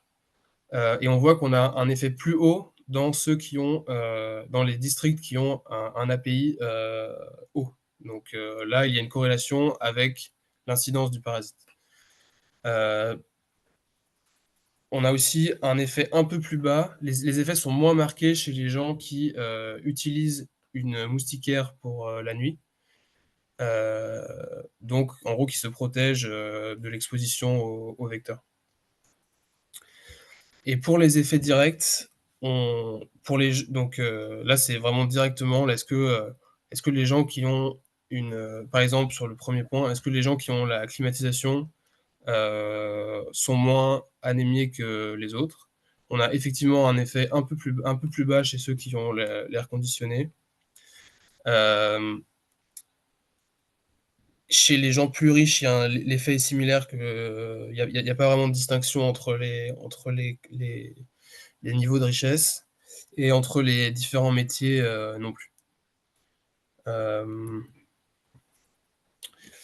Et donc ensuite, on propose une estimation du coût de cet effet de la température sur l'anémie. Donc en gros, le but, c'est de donner une estimation de combien ça coûterait si on avait un réchauffement uniforme sur l'Inde de 1 degré Celsius, par exemple à cause du réchauffement climatique. Donc pour ça, on utilise la mesure relativement commune du Disability Adjusted Life Year. Donc en fait, comme on peut estimer combien coûte une année de vie, combien coûte une année de vie, on peut certains papiers ont ont mesuré, ou plutôt donné une estimation de combien coûte une année de vie en subissant tel ou tel handicap. Et donc, il y a dans cette liste de choses les valeurs pour l'anémie. Et qui distinguent anémie légère, modérée et sévère. Et donc, en faisant les calculs par rapport à la table donc, que je vous ai montré tout à l'heure qui distinguait les trois cas légers, modérés et sévères, on dit on peut dire le nombre de cas supplémentaires dus à la chaleur, et donc chiffrer que pour 1 degré de plus, donc l'effet marginal d'1 degré de plus, c'est 1,6 milliard de coûts supplémentaires. Voilà. Donc juste pour conclure sur ce papier, donc il estime les effets de l'exposition à la chaleur sur les niveaux d'hémoglobine et sur le statut anémique, en utilisant des données de température, donc horaires et pixelisées, qu'on connecte avec une base de données sur les échantillons d'hémoglobine du NFHS. Les résultats indiquent qu'une augmentation de l'exposition à la température dans les 30 derniers jours contribue à une augmentation de la prévalence de l'anémie. Et on donne dans le papier des évidences, enfin des preuves que c'est plutôt transmis par la malaria et par les effets directs. Voilà, je peux m'arrêter là. Une question d'Isabelle d'Angleterre. Bonjour, est-ce que la relation entre l'exposition à la chaleur et l'anémie est transposable à toute la population ou y a-t-il des caractéristiques spécifiques à la population originaire d'Inde? Donc voilà, vous pouvez répondre à cette question. C'est vrai qu'à la fin, la question avait été posée avant que vous parliez des modifications des faits, mais vous pouvez voilà, préciser. Dans le papier, on essaye vraiment de contrôler pour un maximum de facteurs qui pourraient confondre les effets. Enfin, en particulier, on contrôle pour plein d'effets moyens, etc. Donc, je enfin, il y a aussi d'ailleurs des papiers qui trouvent des effets en Afrique subsaharienne. Donc, je pense que les effets pourraient être transposables. Alors, il faudrait voir dans quel, avec tous les facteurs de toutes les stratégies d'adaptation auxquelles on pourrait penser. Enfin, les magnitudes seraient sans doute différentes, mais je pense que oui, je pense que c'est transposable à d'autres pays, d'autres contextes. Je pense que c'est bon, c'est très intéressant d'étudier ces corrélations, mais l'anémie, c'est quelque chose de tellement vaste. C'est en fait vraiment, c'est un peu comme la fièvre. Vous voyez, si vous preniez la fièvre et puis vous regardez, ou que vous prenez les douleurs, ou quelque chose, c'est très peu spécifique d'un type de pathologie. Et ce qui serait intéressant, c'est que bien sûr, il y a le paludisme, on connaît, il y a des tas d'autres maladies infectieuses qui donnent des anémies.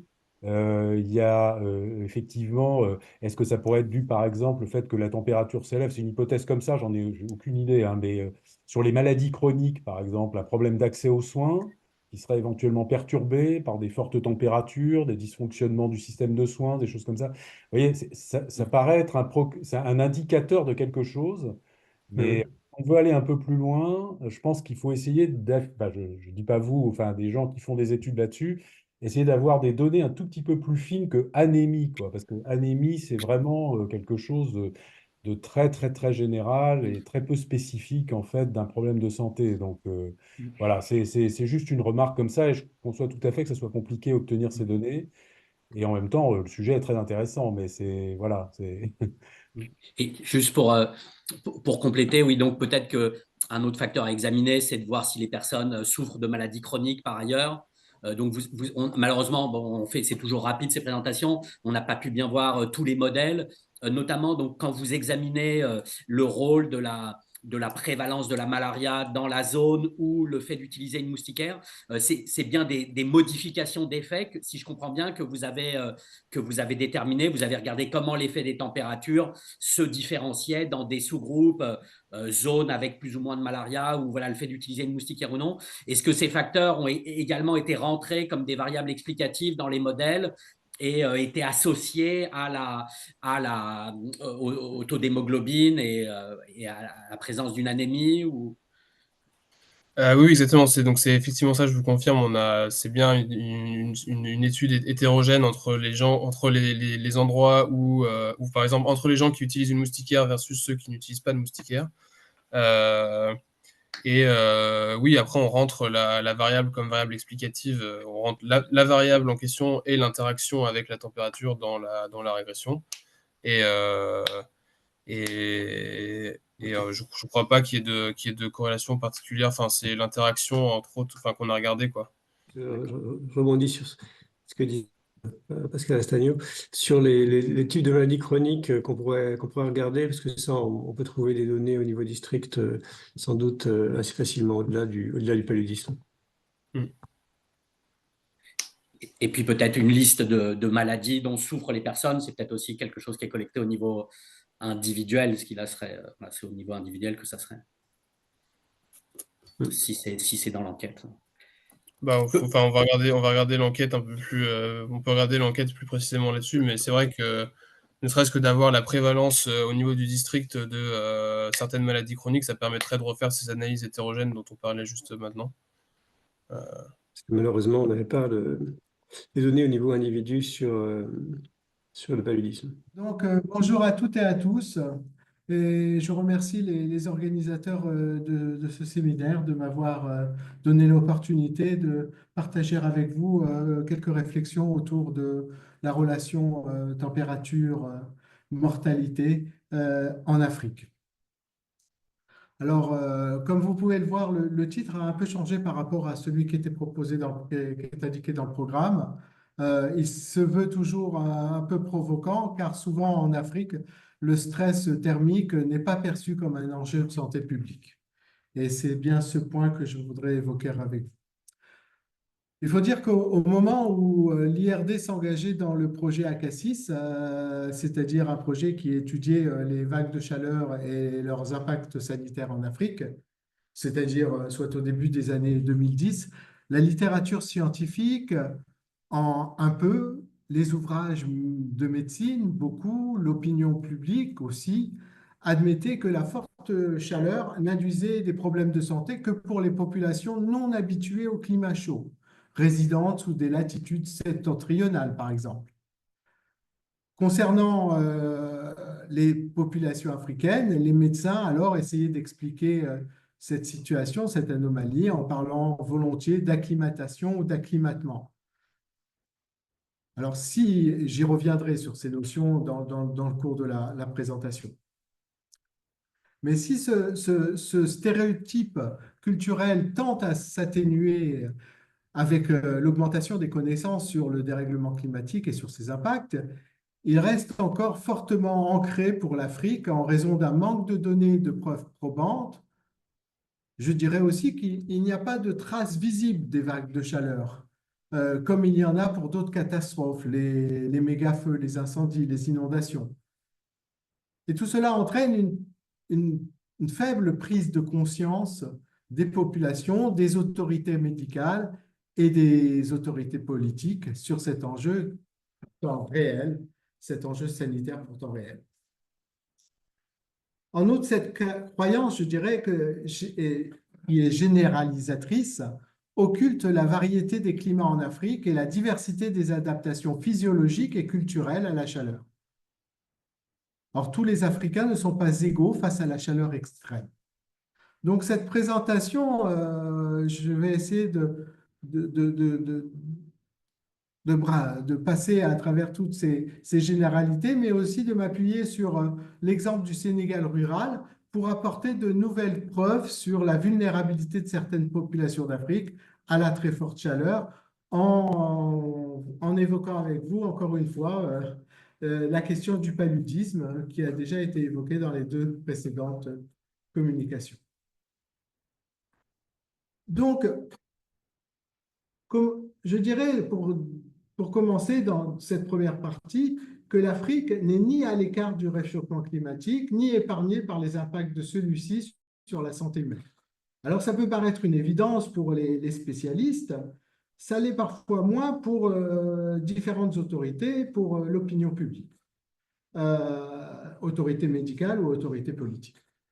Ça ne l'est pas, si j'en juge déjà par certains articles il n'y a pas si longtemps, parlant de la vague de chaleur de 2024 au Mali et au Burkina, et qui nous assurait cette fois-ci que pour la vague de chaleur qui a été redoutable dans ces pays est bien attribuable au réchauffement climatique et qu'il ne fallait pas donc se tromper, ce n'était pas un événement naturel en Afrique, pour l'Afrique.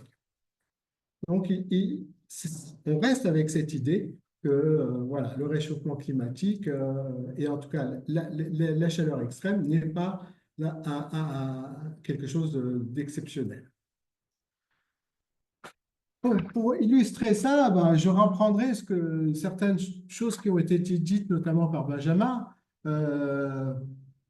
Alors, même si on reconnaît habituellement que le continent africain est un continent, est un territoire chaud et ensoleillé, malgré tout, il subit un réchauffement climatique important et il est victime, comme ailleurs dans le monde, de ce changement global. Et là encore, pour répéter que vous voyez sur la courbe, sur le graphique de droite, comment les années très chaudes vont être de plus en plus chaudes à partir des années 1980-90, mais que le mouvement va s'intensifier et être beaucoup plus régulier à partir des années 2000. Et aujourd'hui, les choses sont à peu près semblables à ce que l'on observe ailleurs dans le monde, et notamment en Europe. C'est ce que nous voyons avec le graphique du dessus, où là, nous avons à peu près des courbes similaires. Donc, les choses en Afrique se passent de la même façon qu'elles peuvent se passer en dans l'hémisphère nord et dans les zones septentrionales. De la même façon, les vagues de chaleur, elles aussi en Afrique, sont très fréquentes et en augmentation. Elles l'étaient déjà anciennement. On observe des vagues de chaleur depuis longtemps en Afrique, mais au moins depuis les 20 dernières années, on voit que celles-ci augmentent de façon très importante. Et comme le montre la carte juste à côté, la plupart partout en Afrique, il y a au moins aujourd'hui 2 vagues de chaleur par année. Au moins, voire plus, puisqu'il y a des différences régionales. Et on notera qu'en Afrique centrale, d'après ces estimations, les vagues de chaleur sont au nombre de 8 à 10 chaque année, dès à présent. Ça n'est pas une simulation, c'est une observation. Et qu'en Afrique de l'Est, elles varient entre 6 et 8 vagues de chaleur par an. Au Sénégal, et c'est ce que nous avons pu observer aussi avec nos données, mais dans toute la zone sahélienne, les vagues de chaleur aussi entre 2 et 4 par année. Disons simplement que la vague de chaleur est ici. On s'entend maintenant, il y a eu plusieurs définitions de la vague de chaleur. Aujourd'hui, les scientifiques convergent pour utiliser la définition suivante, c'est-à-dire au moins 3 jours consécutifs avec une température ambiante supérieure au 95e percentile de la distribution. Et si on compare avec la France, là encore, parce que bon, les données, mais on aurait pu le faire avec d'autres pays d'Europe ou des États-Unis, là encore, on voit que les choses ne sont pas très différentes. Le niveau est peut-être certes moins important, puisque les vagues de chaleur sont moins nombreuses ici. On a 44 épisodes identifiés entre l'après-guerre et 2022. Mais que ces vagues de chaleur vont en augmentation constante, et notamment à partir des années 2000, où avant les années 2000, c'était une vague de chaleur tous les 3 ans, à peu près. Aujourd'hui, et depuis 20 ans, c'est un peu plus d'une vague de chaleur par année, 1,35. Enfin, il faut dire aussi que voilà, ces vagues de chaleur, elles existent, mais elles vont aussi augmenter, s'intensifier avec le renforcement du réchauffement climatique. C'est ce qu'on observe avec ces données du GIEC, où là, effectivement, quel que soit le scénario d'émissions de gaz à effet de serre, que cette émission soit légère, modérée ou sévère, importante, pardon, la température, bien sûr, en Afrique va augmenter de façon importante, mais également le nombre de jours qui vont dépasser, ici, une température tout à fait appréciable, qui est de 35 degrés, où l'on voit que dans le scénario le plus pessimiste, il y a certaines parties de l'Afrique qui vont connaître jusqu'à un tiers de l'année avec des journées où la température sera supérieure à 35 degrés. Les choses ne sont pas d'ailleurs très différentes en Afrique de l'Ouest. On observe également cette tendance équivalente. Alors, maintenant, regardons ce qui se passe dans les mécanismes qui peuvent expliquer comment la chaleur peut altérer la santé humaine. Alors, disons tout d'abord, et ce qui se frappe d'emblée, c'est que le système de régulation de la chaleur corporelle est globalement le même chez tous les humains. Et donc, les risques sanitaires face à la chaleur extrême sont les mêmes pour tous. Ce qui m'amène aussi à dire que, parce qu'on a entendu beaucoup ces préjugés, que la mélanine, c'est-à-dire le pigment qui colore la peau, protège certes contre les UV du soleil, mais qu'elle n'a pas du tout, elle n'a aucun effet sur la capacité du corps à supporter la chaleur. Donc, les choses sont dites. Dans les mécanismes de régulation de la température corporelle, il faut distinguer la température ambiante, la température cutanée, la température centrale, c'est-à-dire celle au niveau des organes vitaux au centre de l'organisme. La température centrale va augmenter quand la température ambiante se révèle alors si élevée, à ce point élevé, qu'elle déjoue les mécanismes de régulation du corps, que ce soit par la transpiration, la respiration un peu, et la vasodilatation. Et on arrive alors à une situation qui peut être létale quand la température centrale dépasse 37 degrés, ce qui correspond à une température cutanée supérieure à 42-43 degrés. Disons de la même façon qu'une sollicitation excessive de ces mécanismes de régulation, vasodilatation, transpiration, peut induire des effets de compensation physiologique qui sont alors à ce moment-là préjudiciables pour la santé et surtout dans les populations vulnérables, c'est-à-dire en ayant déjà une santé dégradée. Il s'agit alors, ces compensations, c'est la réduction du débit cardiaque parce que le sang afflue vers les zones périphériques et donc les organes vitaux sont moins irrigués, moins oxygénés, risque d'arrêt cardiaque, risque d'AVC, diminution du volume hydrique, risque de déshydratation, dégradation critique des reins, mais aussi réduction du volume plasmatique dans les organes vitaux. Là, j'en ai parlé, le manque d'oxygène, ce qui induit une réaction du système immunitaire, production de toxines, donc stress oxydatif, inflammation des organes, organes altérés, et notamment les poumons, le rein, le cerveau, le cœur. Bien évidemment, tout ça est accentué si le tableau, si l'état de santé de la personne est là encore plutôt mauvais, s'il y a déjà des maladies cardiovasculaires, des maladies de diabète notamment, ou s'il prend des médicaments, si cette personne prend des médicaments. Mais alors, si le système de régulation de la chaleur est le même pour tous, alors qu'en est-il que se passe-t-il en Afrique? Et qu'en est-il en fait de l'acclimatation qui a toujours été invoquée? Alors disons d'abord que l'acclimatation ou aussi l'acclimatement ne doit pas être compris comme une prédisposition naturelle et définitive à supporter des conditions environnementales et climatiques généralement préjudiciables pour l'humain. Donc, il n'y a rien d'inné sur cette question. En revanche, chez l'humain, l'acclimatation, et pour les médecins, elle s'entend comme un ajustement physiologique sur une courte durée de perte de temps, 1 à 2 semaines, et qui est réversible.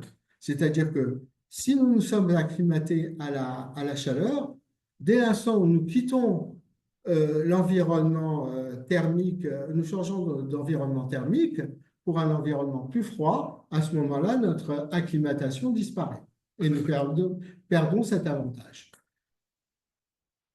Au regard de la chaleur, l'acclimatation, alors, signifie, selon les médecins, une augmentation de l'efficacité de la transpiration, avec un déclenchement plus rapide de la transpiration. C'est ce qu'on observe, c'est les personnes qui vivent en Afrique ou qui viennent d'arriver en Afrique. Au bout d'un moment, le système de transpiration et l'efficacité de la transpiration va s'améliorer, avec aussi une production de sueur plus abondante, une réduction des électrolytes qui évite les risques de déshydratation sévère.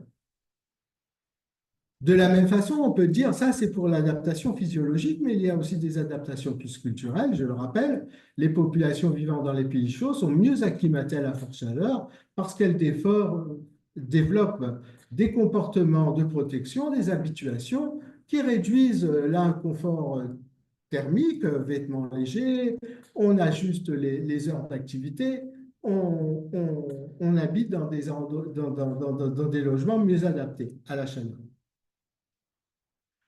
Et tout ça, c'est ce qu'on peut voir quand on regarde les courbes de relation entre température et mortalité. L'évolution du seuil de l'optimal thermique à partir duquel le risque de décéder est, par exemple, est le plus faible varie d'une latitude à une autre. Par exemple, des études montrent clairement que dans les villes du nord de l'Europe, cet optimal est évalué à 23,23 degrés Celsius. Dans les villes méditerranéennes, il est à 29 degrés. À Bangkok, une étude montre qu'il est à 31 degrés. Enfin, à Pondichéry, pour cette fois-ci la mortalité pour des raisons cardiovasculaires, et cet optimum est à 34 degrés. Donc, on a là un élément qui confirme aussi cette adaptation, mais qui ne retire en rien l'effet de la chaleur sur la santé des individus. Bon, je rappellerai vite fait que en contrepartie de tous ces avantages, il y a aussi beaucoup de vulnérabilités, notamment en Afrique, dans les pays pauvres en général, mais aussi en Afrique, et des vulnérabilités qui font que la chaleur et les vagues de chaleur seront senties très fortement. C'est l'accès limité au système de ventilation et de refroidissement, l'accès limité encore plus de façon plus préoccupante à l'eau potable, à l'électricité, des logements mal aérés en milieu urbain, souvent dans un environnement très minéralisé, un travail physique à l'extérieur qui reste très important, notamment pour l'agriculture, qui correspond souvent à 60% de la population qui travaille dans les champs, les travaux de construction, etc. Donc, on voit là qu'il y a aussi un bon nombre de vulnérabilités et il ne faut pas voir les choses qu'au travers de l'acclimatation. Et bien évidemment, après avoir dit tout ça, on s'attend, et c'est ce qu'on observe, ou en tout cas qu'on essaye d'observer, que finalement, l'Afrique paie un tribut lourd et, ma foi, disproportionné au réchauffement climatique, et notamment au regard de la mortalité. Alors là,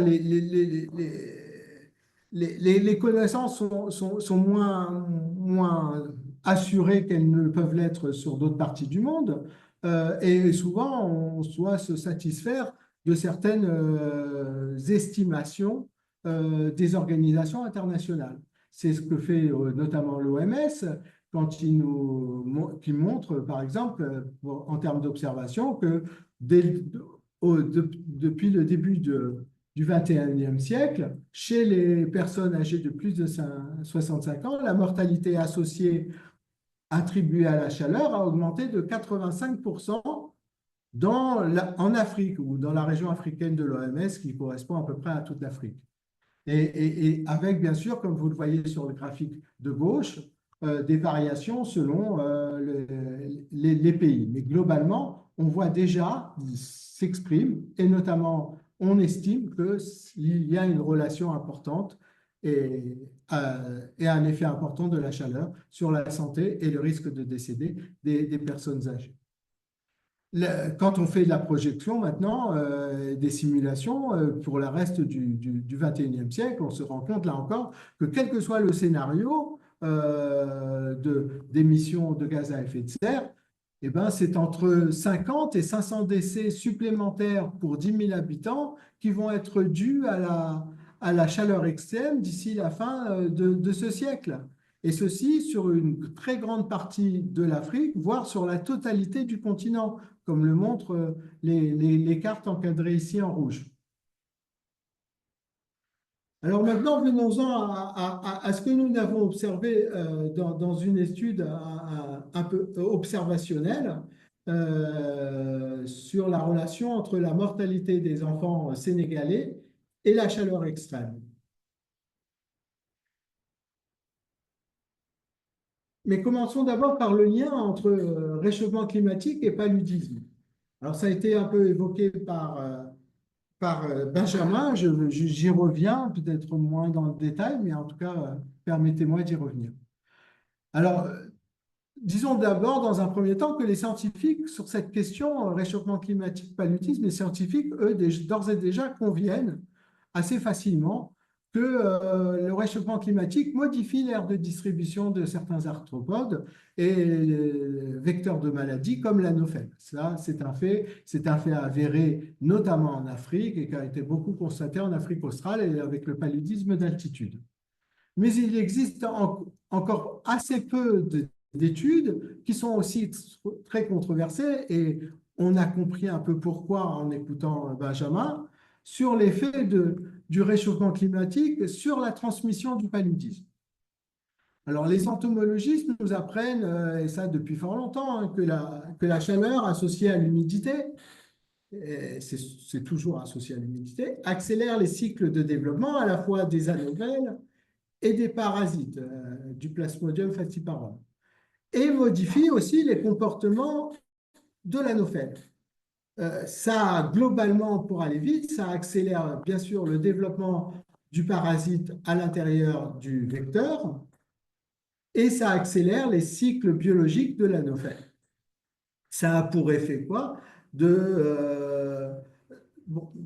Fait que l'anophèle devient plus rapidement infectant puisque le développement du parasite est accéléré, mais aussi, et surtout, et c'est ce qui a été dit aussi, qu'il y a une augmentation importante de la densité anophélienne. Également, ce que nous savons, c'est que ça change les comportements du vecteur. La grande chaleur, et la nuit notamment, augmente l'agressivité du vecteur, d'où une hausse du taux d'inoculation du parasite et des piqûres infectantes. J'ajouterai à cela que la température cutanée élevée d'une personne, c'est-à-dire la vasodilatation périphérique, l'arrivée de sang de façon importante sous la peau, sollicite davantage les moustiques à la recherche d'un repas sanguin. Le fait d'avoir la peau chaude va donc favoriser les piqûres de moustiques.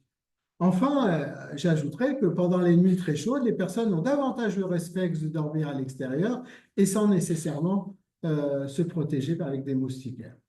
Donc, sur la base de ces constats, nous faisons l'hypothèse que la transmission du paludisme est augmentée pendant les périodes de chaleur extrême, y compris dans les zones à transmission, dans les milieux à transmission endémique, comme l'est le Sénégal. Alors, le contexte de l'étude. Pour réaliser cette étude, nous sommes allés sur la zone de Niara.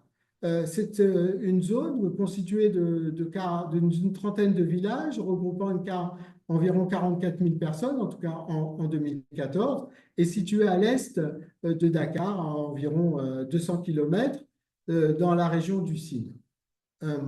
Nous avons utilisé pour les données météorologiques, nous avons utilisé les données produites par la base de données de la station synoptique de Kaolack, qui est, il faut le dire, un peu éloignée. On aurait préféré celle de Diourbel, un peu éloignée, mais bon, pas tant que ça, autour de 50-55 km de notre zone.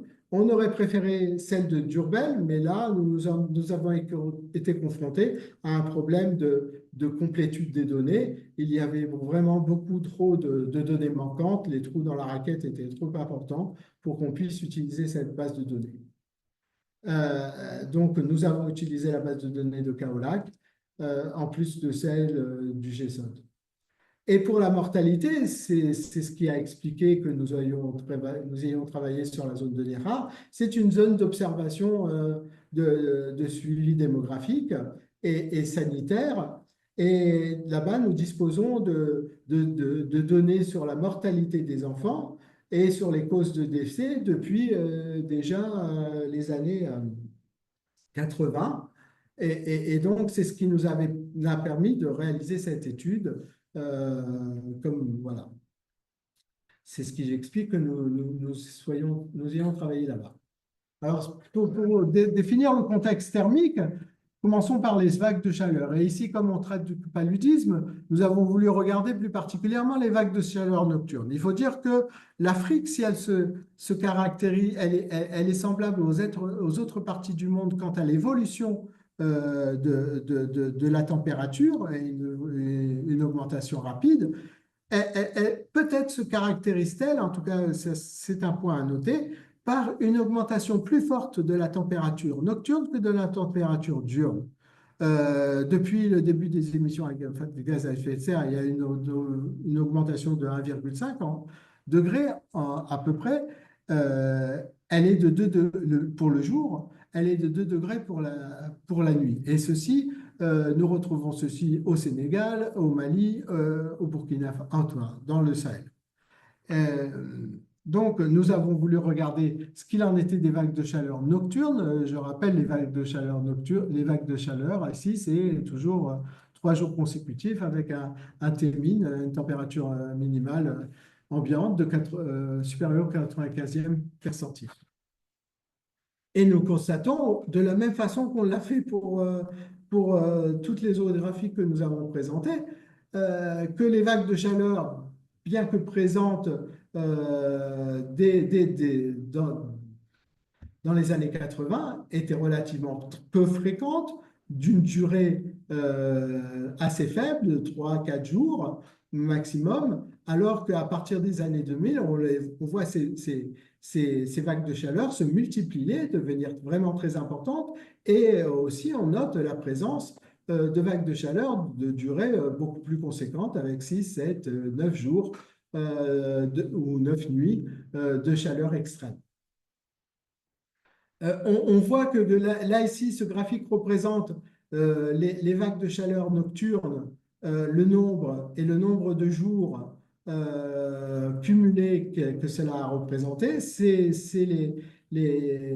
la partie mauve du graphique. La partie orangée considère les vagues de chaleur diurnes, et nous voyons que les vagues de chaleur diurnes étaient déjà beaucoup plus présentes avant les années 2000, mais qu'elles augmentent substantiellement après, et il n'est pas rare depuis les années 2000 qu'il y ait 30 ou un mois à un mois et demi de jours qui soient ou de jours de vagues de chaleur. Donc, ce n'est pas négligeable. Alors, pour réaliser cette modélisation, nous nous sommes confrontés à un certain nombre de défis méthodologiques. J'en ai parlé. D'abord, les valeurs manquantes. Pour Kaolack, nous avons quand même 7% de valeurs manquantes pour lesquelles il nous a fallu procéder à des imputations qui prennent en compte la saisonnalité, la tendance annuelle de la température. Et je dois avouer que ces imputations ne sont pas toujours aisées quand on veut imputer sans avoir à lisser les courbes et essayer d'estimer, de simuler des événements extrêmes, puisque c'est ceci qui nous intéresse. Donc là, nous avons recouru à un certain nombre de programmes sous le logiciel R qui sont indiqués.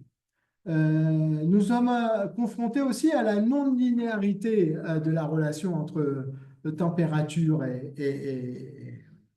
et mortalité, ainsi qu'à l'effet retardé de la chaleur sur la mortalité. Et ceci est particulièrement attendu pour le paludisme. Pour cela, donc pour résoudre ce problème, on a utilisé des modèles à distribution non linéaire avec effet retard qui prennent en compte bien sûr cette non-linéarité et avec un décalage allant jusqu'à 3 semaines, voire un mois. Les décès des enfants sur un jour aussi sont un événement rare, et fort heureusement, et surtout pour une population de 40 000 personnes. Et ce qui finalement a induit une surreprésentation de zéro, une inflation de zéro, et c'est pour ça que nous avons utilisé, pour modéliser à partir du DLNM, nous avons utilisé une loi de quasi-Poisson qui permettait de prendre en compte la surdispersion. Voilà. Donc maintenant, venons-en aux résultats. Alors voilà, les résultats, on vous les présente peut-être d'une façon un peu qui n'est pas toujours très orthodoxe pour ce type d'analyse des séries temporelles, mais il me semble que c'est un peu plus clair. Nous avons considéré ici, donc, nous représenter les risques relatifs attribués à la chaleur pour chaque température minimale ambiante et chaque durée de retard exprimée en nombre de jours, 9 jours, 10 jours, 11 jours, 13 jours, etc. Et dans les cellules, donc, sont les risques relatifs qui ne, et seuls sont indiqués, seuls sont indiqués ceux qui sont significatifs au seuil de 5%. Donc, les cellules blanches, il y a des risques relatifs, mais ils ne sont pas significatifs. On n'est pas jugé nécessaire de les présenter. Et ceci pour la période 1990-2003 et la période 2004-2013. Et donc, à partir de ces résultats, qu'est-ce que nous observons? D'abord, nous observons… Alors oui, pour la lecture, pour vous aider peut-être, si on prend la cellule de la première période entourée d'un cercle, on peut dire qu'ici, c'est un enfant de moins de 7 ans qui a un risque de décéder majoré de 6,2%, 14 jours après avoir passé une nuit très chaude. Voilà, donc on voit, et puis si on change, bien sûr, alors là, vous voyez aussi, c'est 27 degrés la température de la nuit qui est considérée ici et qui correspond au 97e, 98e percentile. Alors, que pouvons-nous dire de ces résultats? C'est d'abord que la chaleur nocturne accroît le risque de décès chez les enfants. Ça nous semble assez clair. Cette surmortalité attribuée à la chaleur augmente fortement, et c'est ce que nous voyons dans le deuxième tableau à droite, fortement pendant la seconde période, c'est-à-dire au moment où la chaleur s'intensifie et s'intensifie très fortement. Puisque là, on passe avec des taux des risques relatifs qui sont de 25-26% parfois. Donc, on est là dans un effet encore plus marqué.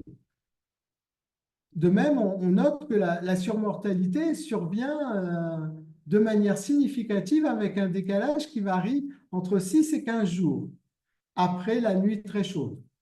Et ce qui n'est pas pour nous étonner quand on sait que le temps d'incubation de la maladie dans l'organisme humain prend entre une semaine, 10 jours, 12 jours.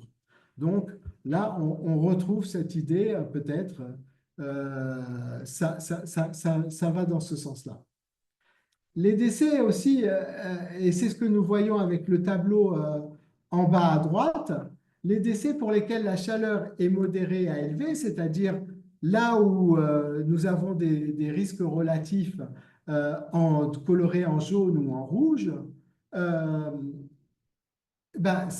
les décès qui se situent à ce moment-là, pour ces températures, avec ces décalages, sont causés par le paludisme 2 à 3 fois plus souvent que pour les autres décès. Et c'est ce que nous voyons dans le tableau en bas à droite, où, par exemple, pour la période 1990, ou même, prenons 2004-2013, c'est près de la moitié des décès qui surviennent dans les zones jaunes et rouges qui sont dus au paludisme. Alors que si l'on prend tout l'ensemble des décès indépendamment de l'effet de chaleur, ce n'est que 20% des décès qui sont dus au paludisme. On voit donc là que pendant les périodes chaudes, cette mortalité exprime aussi une surreprésentation des décès par paludisme. Si nous avons procédé comme ça, c'est aussi parce que nos données ne sont pas, sur la mortalité par cause ne sont pas suffisantes pour pouvoir modéliser seulement la mortalité par paludisme. Donc, il nous a fallu passer par adopter cette stratégie. Et bien, pour conclure, je dirais simplement, et c'est la dernière diapo, je retiendrai 3 points. D'abord, et je pense que c'est le point pour moi le plus important, ces analyses statistiques sont très exigeantes en données météorologiques et en données démographiques. Et elles font face à un défi méthodologique qui est très récurrent. Et donc, si nous voulons travailler, et c'est ce que nous avons essayé de faire, mais d'autres scientifiques le font aussi ailleurs en Afrique, on est confronté à des données rares, à des données de faible qualité qui nous obligent à détecter et à modéliser un signal souvent faible variance, faible rapport signal-onde. Et ce constat nous appelle à renforcer de façon urgente les systèmes d'information, qu'ils soient météorologiques ou sanitaires. Dire aussi qu'en Afrique, la très forte chaleur affecte la santé des personnes vulnérables, et ici des enfants, en modifiant aussi l'écologie des maladies infectieuses, comme le paludisme. Ainsi, dans un contexte de diminution à la fois du risque de mourir par paludisme et de la part des décès du paludisme dans la structure des décès, cette dernière proportion, la proportion du paludisme, des décès par paludisme parmi les décès, augmente pendant les nuits très chaudes. Et ça, c'est à noter. Il faut donc faire attention, à mon sens, à ce que les effets du réchauffement climatique ne viennent pas contrarier les progrès obtenus par la lutte contre le paludisme, et dont je rappelle les étapes ici sur le graphique à droite. Enfin, je dirais que ces analyses montrent que les effets sanitaires de la forte chaleur en Afrique surviennent de façon peut-être un peu plus spécifique, aussi bien en milieu rural qu'en ville, et s'expriment au travers des maladies infectieuses autant que des maladies métaboliques. Je vous remercie. Pour terminer, je voudrais signaler que cette présentation a été réalisée aussi par le docteur Abdoulaye Guindo, qui travaille pour le Centre de recherche et de formation sur le paludisme à Bamako et qui a procédé notamment aux analyses, à la modélisation. Je vous remercie. Là, c'est vraiment une analyse très intéressante parce qu'on voit que comparé à des analyses des effets de la chaleur sur la mortalité, par exemple, chez les adultes, les décalages, souvent, enfin, une grande partie des décès survient souvent beaucoup plus rapidement. Et donc là, les décalages plus importants que vous avez observés sont liés à la spécificité de la population et de la cause de décès, en question. Oui, je voulais simplement dire que je confirme et que nos données qui modélisent la mortalité des personnes plus âgées, de 55 ans et plus, confirment cela. Le décès survient plus rapidement, beaucoup plus rapidement. Parfait. Ouais, non, du coup, c'est intéressant de regarder le contraste. Et puis, je voulais peut-être juste faire une toute petite remarque et après, voilà, on arrêtera. Dans le programme d'impulsion de l'INSERM, Changement climatique et santé, il y a un projet qui a été financé de biologie et qui concerne la mitochondrie, vous voyez, et la mitochondrie est décrite par ce chercheur comme le radiateur corporel qui permet de réchauffer le corps et qui, en même temps, intervient dans les processus de refroidissement corporel. Et ce chercheur, voilà, c'est ce qu'il va regarder dans ce projet. Il examine le thermostat de la mitochondrie. Tout radiateur a un thermostat. Et il trouve qu'il y a au moins 1500 variants génétiques de ce thermostat de la mitochondrie. Et il va examiner si ça peut pas. Il semblerait que ça intervienne quand même dans l'adaptation au climat des populations. Donc voilà, qu'il y ait quand même des variations génétiques liées au fonctionnement de la mitochondrie qui puissent intervenir. Voilà, pour revenir sur la discussion très intéressante que vous aviez en début de présentation.